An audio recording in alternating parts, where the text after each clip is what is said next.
संजय जी, राधे राधे। राधे राधे। महाराज जी, ये तंत्र मंत्र कुछ लोगों के ऊपर लोग कर देते हैं, क्या ये ऐसा सच में होता है? ऐसा कुछ वैसे ऐसे विधान हैं जो तांत्रिक हैं, जो मंत्रों के ज्ञाता हैं, इसमें मारण है, वशीकरण है, उच्चाटन है, ये इसके विधान हैं। लेकिन ये उन्हीं के ऊपर काम करते हैं जो भगवान का भजन नहीं करते। जो भगवान का भजन करते हैं उनके ऊपर काम नहीं करते। अगर आप राधा राधा जपते हो, कृष्ण कृष्ण जपते हो, तो भगवान तुम्हारी रक्षा करेंगे। कोई भी तंत्र मंत्र तुम्हारे ऊपर काम नहीं करेगा। एक तांत्रिक था तो वो शालिग्राम भगवान को चुटकियों से नचाता था ऐसे, और भक्त का नाटक करता था। तो भक्त लोग बड़े, जो देखने वाले, यार भगवान इसके बस में है, जैसा चाहता वैसा नचाता है। तो एक भजनानंदी संत थे, उनके पास कई लोग भजन करते, तो उन्होंने आकर बताया कि वो ऐसा बोले, भक्त कभी ऐसा कर ही नहीं सकता। भक्त भगवान को प्रदर्शन थोड़ी करेगा, वो तो आराधना की वस्तु है। तो फिर उन्होंने कहा, महाराज ये तो बड़ा गलत हो रहा है, समाज भ्रमित हो रहा है। तो बोले आपको चलना चाहिए। वो गए और खड़े हो गए, बोले दिखा भाई। वो चुटकी बजावे, कुछ नहीं। जब 100 का स्वभाव शेर हो जाता है ना, तो फिर कुछ नहीं चलता। और उनके पास भजन था और ये मंत्र का तांत्रिक था। तो इसने जब देखा कि यही बाबा जी आए और इसी कारण हुआ, तो उनसे कहा चले जाओ।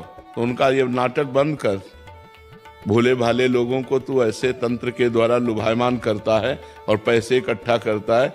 अब सारे समाज में उसकी बेइज्जती हुई, तो उसने शाम के अनुष्ठान किया मारण का प्रयोग किया।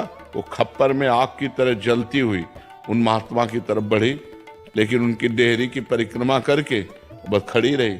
कृत्या भी कहते हैं शास्त्रीय भाषा में, कृत्या, मारण, ऐसे नामों से उच्चारण किया जाता है। तो उन महात्मा ने कहा, मैं कोई दोषी हूं क्या? सब में भगवान वास करते, तू भी भगवत स्वरूप है। उसी के द्वारा प्रकट की हुई कृत्या, उसी को जाकर पटक दिया, उल्टी खून की। और जब उन शिष्यों ने कहा, महाराज मर जाएगा, आप कृपा करके चलो। बस राम राम राम राम राम, खत्म कृत्या, सब अंतर ध्यान हो गई। तो उनका बेटा, अब समझ जा। तो कान पकड़ा, उस शिष्य बन गए महात्मा को, ईमानदारी से भजन करने लगे। तो तंत्र होता है, मंत्रों में ऐसी ताकत है कि मारण, वशीकरण, उच्चाटन ये सब हो सकता है। लेकिन ये उन्हीं के ऊपर होता है जो भगवान का नाम जप नहीं करते। अगर नाम जप कर रहे हो तो तुम्हारे ऊपर मारण, वशीकरण, उच्चाटन ये सब कुछ नहीं होगा। भगवान के नाम में अपार सामर्थ्य है। राक्षस लोग बड़े मायावी थे, लेकिन राम राम जपने वाले विभीषण के ऊपर कौन सी माया थी? हनुमान जी के ऊपर कौन सी माया उन्होंने डाल दी?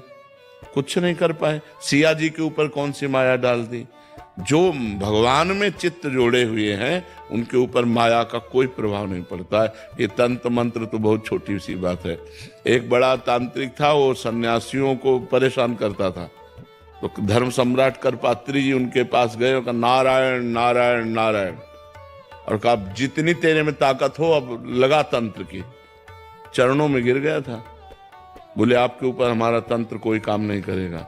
जहाँ नारायण नाम है, राम नाम है, कृष्ण नाम है, राधा नाम है, हरि नाम है, जहाँ पाप करने वाले लोग हैं उन्हीं के ऊपर उनका प्रभाव पड़ता है। ऐसा है कि तुम्हारे ऊपर अगर तंत्र कर दिया जाए तो तुम परेशान हो जाओगे। तुम्हारे ऊपर मारण लगा दिया जाए तो 10 दिन में मर जाओगे। अगर 1 दिन का लगा तो 1 दिन में मर जाओगे, 1 महीने का लगा तो 1 महीने में मर जाओगे। ऐसे हैं, मंत्रों का प्रभाव है, पर वो अच्छे से अनुष्ठान करेगा तब आपके ऊपर प्रभाव पड़ेगा। महाराज जी, जिनके ऊपर ऐसा हो गया है, उनके परिवार वालों को लगता है कि इसके ऊपर हो गया, तो अब वो क्या करें? भगवान का नाम कीर्तन घर में करवावें और भगवान की कथा, भगवान का नाम जप करें, सब ठीक हो जाएगा। को अलग से संकल्प करना पड़ेगा या ऐसे ही हो जाएगा? ऐसे ही शुरू कर दे। ऐसे 1 घंटा नाम कीर्तन करवावे, नाम जप करे, भगवान की कथा, भगवान शालिग्राम विराजमान कर ले। घर में नाम कीर्तन जिसमें होता है, नाम संकीर्तनम यस्य सर्व पाप प्रणाशनम, 1 घंटा नाम कीर्तन करे, कोई भी अमंगल नहीं हो। महाराज जी, अभी एक कोई जने आए थे, वो कह रहे थे कि इन पे ऐसा हो गया, तो हमने यही उपदेश दिया कि ये नाम, कह रहे कि नाम इनसे होता नहीं है नाम जब, और एक नाम सुनते हैं तो फिर बहुत विकल हो जाते हैं ये। मतलब जिन पे ऐसा हुआ है महाराज, हाँ। वो सुनना भी नहीं चाहते जिसके ऊपर नहीं हुआ। तो फिर यही यही तो दुर्गति है, यही तो दुर्गति है। तो मतलब उनको बिठा के ऐसा हाँ, बिठा के जबरदस्ती सुनाना चाहिए, वो निश्चित खत्म कि हो। उनको कह रहा है कि इनको कष्ट होता है कि जब नाम हाँ, कष्ट होगा, क्योंकि वो मंत्र का प्रभाव है, इसलिए उसके ऊपर है। नहीं तो नाम जप से भूत प्रेत उतर जाए, सब सब सब ठीक हो जाए। नाम जप में बड़ी सामर्थ्य है, बड़ी सामर्थ्य है। एक बार हम एमसी में थे तो एक को भूत आया, तो वहां लाए, तो हम कोई झाड़ना फूकना तो जानते नहीं, हम नाम जपना शुरू किया और चीखने लगा। हाँ महाराज जी, वो कह रहे थे कि और अब कहा इनसे दूर ले चलो, इनसे दूर ले चलो। हमको बैठल अब थोड़ी देर बैठा रहा, बोला हम जा रहे हैं। हम कहाँ जाओ? और ठाकुर जी को भोग लगा के जब जल चरणामृत और जल उनको दिया, वो खत्म हो गया, चले। और ये अपवित्र आत्माएं होती हैं, अपवित्र जगह प्रवेश करती। पवित्र हम स्मशान में घूमे, कभी हमें भूत प्रेत कहीं कुछ नहीं। गंगा किनारे 20 साल रहे, गंगा किनारे ही रहे, कभी कोई ऐसा नहीं। तो नाम जप करो भगवान के नाम में, बड़ी भूत पिशाच निकट नहीं आवे। और बहुत सिद्ध है, गोस्वामी जी ने सिद्ध अवस्था में, तुलसीदास जी ने ये लिखा है, हनुमान चालीसा। हाँ, भूत पिशाच निकट नहीं आवे, महावीर जब नाम नासय रोग, हरे सब पीरा, जपत निरंतर हनुमत। हाँ, जपत निरंतर हनुमत। हाँ, ये बात समझ लेंगे। महाराज जी, ज्योतिषी में विश्वास करना चाहिए? ज्योतिष शास्त्र है। परीक्षित जी जन्म लिए थे तो जन्म से लेकर मृत्यु तक का निकाल दिया था उन्होंने, कि इनको तक्षक सर्प काटेगा, पूरा मृत्यु तक निकाल दिया था। पर ज्योतिष शास्त्र का ज्ञान हो तो ज्योतिष शास्त्र सत्य है, क्योंकि ज्योतिष शास्त्र है, कोई उसमें ऐसा नहीं। पर ज्योतिष शास्त्र का सत्य ज्ञान होना चाहिए। मतलब किसी को गलत उपदेश दे करके और उसको भयावह परिस्थिति में करके अर्थ लेने की वासना ना हो, और ज्योतिष शास्त्र का ज्ञान हो तो सही सटीक जन्म से मरण तक का हिसाब बता देगा। जन्म से मरण तक? हाँ, जन्म तक जिससे मरण तक का हिसाब बता देगा। ज्योतिष शास्त्र सत्य है, इसमें कोई संशय नहीं है। पर ये सिद्ध होना चाहिए, मतलब उसको उसका परिपक्व ज्ञान होना चाहिए। ज्योतिष शास्त्र ऐसे ऐसे विचार करने वाले कि जैसे तुम्हारी भैंस खो गई और वो आपका विचार किए तो आपको बता देंगे कि आपके गांव में दक्षिण कोने में 3 घर के बाद वो बंधी हुई है, तो चले जाओ, उठा खोल लो। ऐसा है ज्योतिष ज्ञान। सब मतलब ऐसा नहीं, भगवान ने सब शास्त्रों की रचना की, पर उसका सम्यक ज्ञान होना चाहिए। सम्यक ज्ञान होने से ही उसको जैसे हम किसी शास्त्र के अनुमानता, तुम्हारी जी सिद्धि, जैसे किसी के मन की बात पढ़ लेना, या हाँ, ये भी सिद्धियां हैं, ये भी सिद्धियां। ये स्वतः अंदर आ जाती। हाँ, अगर हम वो मंत्र सिद्ध किए हुए हैं तो आप जो ये, अच्छा आपका ये नाम है, आप अमुक जगह से आ रहे हैं, आप ये सोच कर आ रहे हैं, तो आपके होश उड़ जाएंगे। पर इन सब सिद्धियों को प्राप्त करने वाला भगवान को नहीं प्राप्त कर सकता। इसलिए कभी भगवान को प्राप्त करने वाले में आप कोई सिद्धि नहीं देखेंगे। ये सब शांत एकदम साधारण पुरुष, वो सब रिद्धि सिद्धि पेरे बहुआई, बुद्धि लोभ दिखावे भाई, होए बुद्धि जो परम सयानी, तिंतन चितई न अनहित जानी। वो अनहित कर देंगे, वो भगवत प्राप्ति नहीं होने देंगी। इसीलिए जो सिद्ध संत होते हैं वो भगवान के प्रेम में डूबते हैं, इन सिद्धियों के चक्कर में नहीं पड़ते हैं।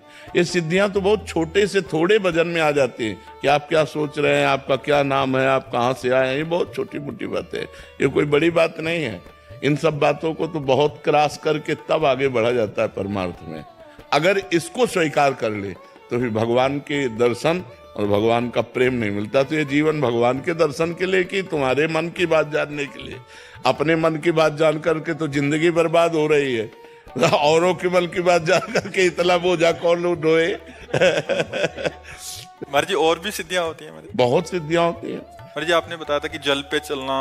हाँ, जल को स्तंभित करके चलना, पहाड़ में भी प्रवेश कर जाना, एक ही समय में कई जगह उपस्थित हो जाना, एक ही ये बड़ी सिद्धियां हैं। एक ही समय में कई जगह उपस्थित हो जाना, बहुत दूर की बात सुन लेना, तुम्हारे मन की बात जान लेना, कहाँ कौन सा धन गड़ा है, इन सब बातों को जान लेना। तो है तो सब मायाकृत ही, परमात्मा कृत थोड़ी है। ऐसे किया और रुपए के सिक्के चांदी के गिर रहे हैं, ढेर के ढेर, ये सबने देखे सिद्धियां।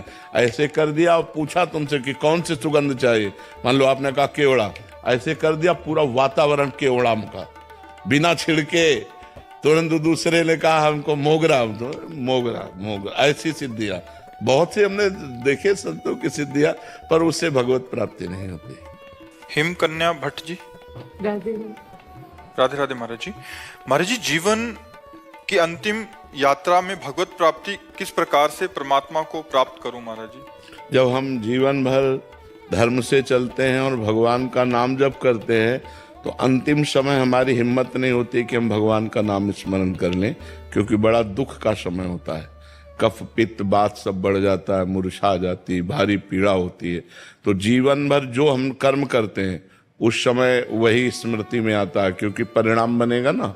और जीवन भर भजन किया है तो अंतिम समय आ जाएगा राधा राधा राधा, अब वो चला गया, भगवान को प्राप्त हो गया। इसीलिए जीवन भर बहुत डरा जाता है कि हमसे कोई पाप न हो, हमारे द्वारा किसी को दुख न पहुंचे, हम अच्छे से भजन करें जिससे हमारा अंतिम फाइनल अच्छा बने। जैसे साल भर बच्चा पढ़ता है तो फाइनल के लिए ही तो पढ़ता है कि हमारा फाइनल अच्छा आवे, और वही बुद्धिमान है जो फाइनल के विषय में सोचे। आजकल फाइनल के विषय में नहीं सोचते, आजकल वर्तमान के विषय में सोचते हैं। फाइनल पर नहीं सोचते, परिणाम को नहीं सोचते। बुद्धिमान पुरुष वो है जो परिणाम को सोचे, कल को सोचे कि आज हम ऐसा कर रहे हैं तो कल हमारा कैसा होगा।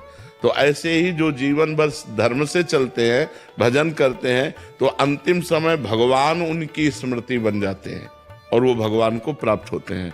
और जो भगवान से जुड़े नहीं हैं, चित्त भगवान में नहीं जोड़ा, भगवान के शरणागत नहीं हुए, तो फिर उनको अंतिम समय संसार का चिंतन होता है। जैसे भरत जी महाराज भगवान की प्राप्ति के लिए, ऋषभ देव जी के पुत्र भरत जी महाराज भगवान की प्राप्ति के लिए अपने राज्य को छोड़ा, अपने पुत्र परिवार को छोड़ा और गंडकी नदी के किनारे एकांत में भजन करने लगे। एक दिन एक हिरनी गर्भवती थी, वो जल पीने के लिए आई, सिंह ने दहाड़ मारी, वो उसने छलांग लगाई तो गर्भ परिपक्व हो चुका था, तो वो योनि के द्वार से जलधारा में गिर गया। वो दौड़कर उस बच्चे को उठाए, अब उससे इतना प्यार कर लिया बच्चे से कि बस बच्चा ही चिंतन में आने लगा। तो अंतिम समय जब प्राण त्याग रहे थे तो हिरण का चिंतन हो गया, अगला जन्म हिरण बन गए। फिर उनको सावधानी हुई हिरण के शरीर में, और फिर भजन किया तो जड़ भरत जी के रूप में ब्रह्मबोध संपन्न महापुरुष के रूप में जन्मे। तो ये बहुत सूक्ष्म विषय है कि हमारा अंतिम चिंतन भगवान का बन जाए। ये केवल भगवान की कृपा से ही संभव है। इसलिए खूब नाम जप करे, भगवान की कथा सुने, भगवान का चिंतन करे, जिससे हमारा अंतिम समय भगवान का चिंतन हो जाए। अनुभव जी। राधे राधे महाराज जी मनुष्य जीवन में सबसे बड़ा अपराध क्या है? भगवान को भूल जाना। इस अपराध की जो जड़ है वो भगवद विमुखता है। भगवान से विमुख हुआ तो अपराध ही अपराध है, विपत्ति ही विपत्ति है। कहा हनुमंत विपत्ति प्रभु सोई, जब तब सुमिरन भजन न होई। जब तक भगवान का सुमिरन भजन नहीं किया था वही सबसे बड़ा अपराध है, वही सबसे बड़ी हानि है। हानि हरिवंश के नाम अंतर परे, लाभ हरिवंश उच्चरत वाणी। अगर नाम चल रहा है तो परम लाभ है, नाम छूट गया सब अपराध ही अपराध है। गलतियां जितनी होती हैं, पाप जितने होते हैं, उन सब का मूल है भगवान से विमुख होना। जो भगवान से विमुख है उन्हीं के द्वारा पाप होते हैं, जो भगवान के सन्मुख है वो निष्पाप हो जाते हैं। सन्मुख हो ही जीव मोहि जबहि, जन्म कोटि अघ नाशो तबहि। करोड़ों जन्मों के पाप नष्ट हो जाते हैं जब जीव भगवान के सन्मुख होता है। भगवान से जब विमुख होता है तो उससे पाप ही पाप, अपराध ही अपराध बनते रहते हैं। सबसे बड़ी कमजोरी क्या है मनुष्य की? भगवान का बल हृदय में धारण न करना, अहंकार करना, अपने बल का अभिमान रखना सबसे बड़ी कमजोरी है। और सबसे बड़ा बल है भगवान के बल का।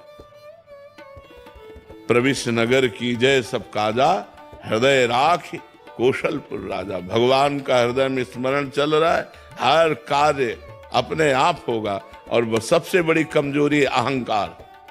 जिसने अपने को विद्वान माना, ज्ञानी माना, धर्मात्मा माना, महात्मा माना, जो माना, माया के एक थप्पड़ में फैल के गिर गया।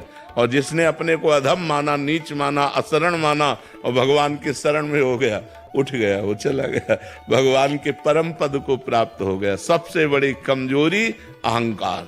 संस्कृति मूल शूल प्रदनाना, सकल शोक दायक अभिमाना, ताते करें कृपा निधि दूरी, सेवक पर ममता अति भूरी। समस्त दुखों का मूल, समस्त कमजोरी का मूल अहंकार है। इस देहाभिमान के द्वारा ही दुर्गति होती है। हृदय में बल प्राप्त करने के लिए क्या करें? भगवान का आश्रय। हाँ, भगवान का इतना बल,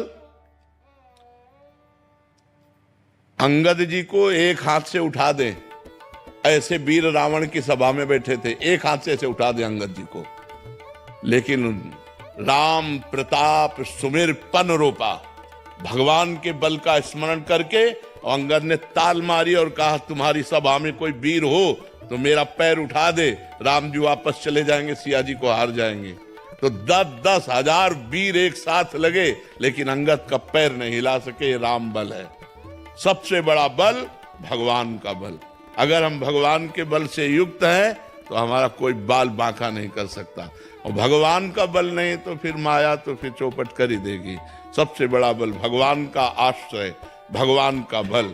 भगवान का सुमिरन करते हुए भगवान के बल आश्रित से रहो, इस माया समुद्र से पार हो जाओगे। भगवान का बल अगर नहीं है तब तो माया परास्थित। प्रभु के आश्रय लेने की प्रथम सीढ़ी क्या है? और संतों का संग। प्रथम भगति संतन कर संगा। अगर भगवान के मार्ग में चलना है तो प्रथम संत महात्माओं का खूब संग करो, और दूसरी रतिमम कथा प्रसंगा। खूब भक्तों के चरित्र सुनो, खूब भगवान के चरित्र सुनो, फिर गुरु चरणों का आश्रय लो, फिर मंत्र जाप आदि करो, तो उससे फिर भगवान के बल की परिपक्वता हृदय में अनुभव में आने लगती।